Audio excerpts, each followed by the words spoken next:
Okay, gagamitin sa date. So, gagamitin ko yung break time natin para i-discuss kung ano ba ang mga dapat tandaan at gawin ng isang pipe fitter.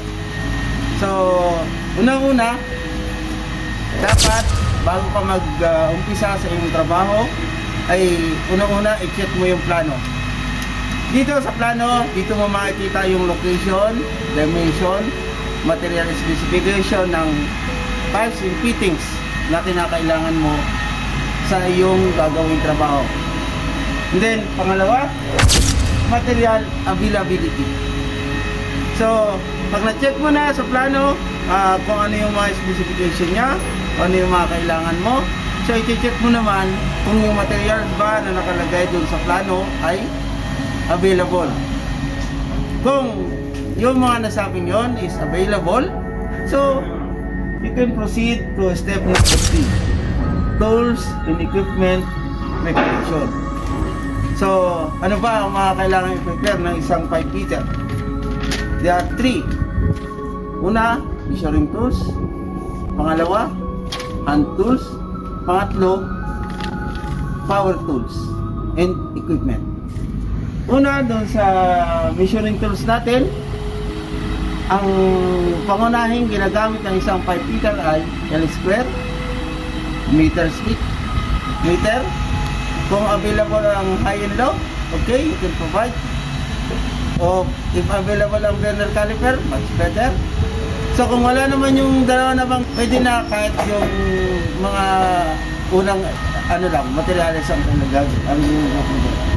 And yung sa hand tools naman, yung mga dapat may hammer ka para kung sakaling may adjustment na gagawin, konting hammer lang, ano mo na. And you have a fabricated pipe clamp, much better din also. And also for the power tools, so unang-una dapat meron kang grinder. Na yung grinder na yun, may dalawang bala. One is for cutting, one is for the grinding. So grinding this and cutting this. So dapat meron ka nun. Pangatlo, so dapat dun sa power tools mo, yung welding machine available, plus yung welder.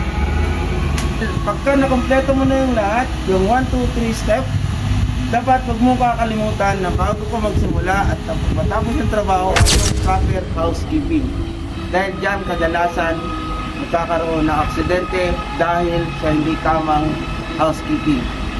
So, yung lahat ng mga tripping hazard dyan, tanggalin nyo. Lahat ng mga hindi kinakailangan, tanggalin.